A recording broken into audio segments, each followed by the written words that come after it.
What's up YouTube? Welcome to the channel. It's Race Nation TV here. And today I'm going to be going over the Tony Stewart Sprint Car Racing video game trailer. So I woke up very surprised from a text from David, and he asked me if I was how excited I was for the new Sprint Car game. How excited do you think I am? I have every game that's ever came out, including the last one. The last time we had a Sprint Car game was in 2010, and I haven't seen much content ever made on the last Sprint Car game made. But yeah, not only do we get a Sprint Car game, we get an All-Star Circuit of Champions video game. Before we watch the trailer, let's just get into the press release and see what things we can find out.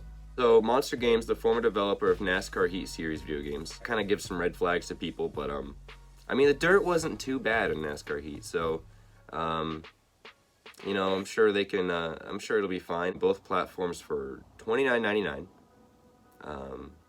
So $30.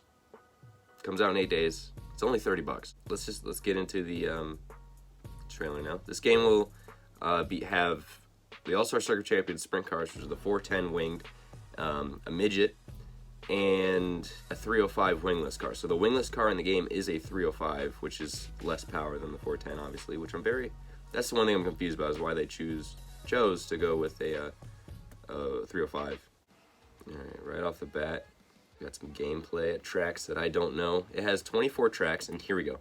Alright, so right off the bat here, we have Corey Eliason, Skylar G, Sam Hapertape Jr., Gerald McIntyre Jr., Paul McMahon, and Justin Peck. Now, these are real All-Star Circuit of Champions drivers, and they're real teams and livery. So yeah, it looks like there's a mix of actual drivers and fantasy drivers, which if you look at just the gameplay, you can see it's majority just fantasy guys. There's not, you know, a lot of actual in the gameplay.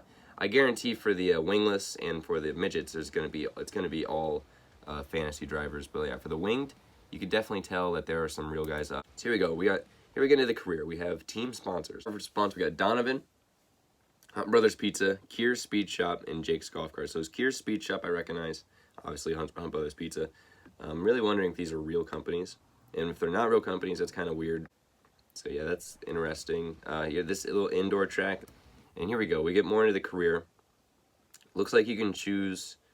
There's a durability, repair, or buy a new part in your garage for the chassis, suspension, engine, tires, everything like that.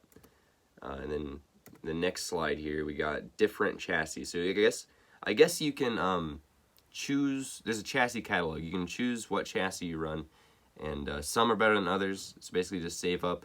The better you do, the better the chassis you can buy, which is pretty cool. Really, it reminds me of NASCAR Heat a ton here. We got hitting the wall, repair, and then, interesting enough, let's see, what track was that? Pretty big track, flat mile. That might be representation of the Hoosier 100, maybe? I don't know, just kind of shooting stuff out there. There's the 24-person multiplayer, which is pretty cool. We got some track names. We got Arrowwood, Denison, and Roper Mountain. I couldn't tell you if those were real tracks or not. I really couldn't. The only licensed track I've seen in this game so far is Eldora, obviously. Just, you know, first glance on the gameplay, it doesn't look that bad. If you've ever seen the 2010 World of Outlaw game, the gameplay was pretty good. And if you look at the Road to Knoxville, it was pretty bad. And if you've played any of the NASCAR Heat games, I would say pretty much just expect that, but a sprint car. The late models were kind of weird, but I kind of enjoy them in a way.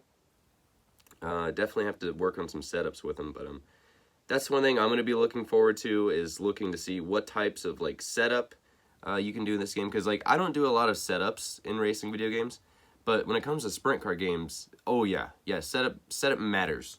That's what the best part of this Outlaw game is right here. Best part about this game is starting in hot laps, adjusting your car out of hot laps to then going to qualifying, doing the heats and going through the night, and also adjusting your car, and plus the track changes from day to night. Now I'm not really asking this game first release to have different feeling night and day track changes. I mean, I'm not gonna put my I'm not gonna expect that. I think that's pretty high expectations, especially what we've seen out of NASCAR Heat games.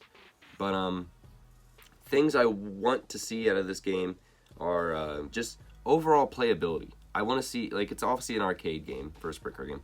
I want this to be enjoyable to play. I don't want to be frustrated out of an arcade game. I don't want to, you know, because that's one thing. I was playing the first release of the Supercross series, those games last night, and it's like the bugs and the amount of playability issues you run into. It gets a little annoying after a while, especially playing the AI. So I mean, and the one thing about this too, that I would say is the AI in the NASCAR Heat games are outstanding. They're perfect. So overall, if they can get the physics right, which they've done in the NASCAR Heat games, this should be a very fun game to play.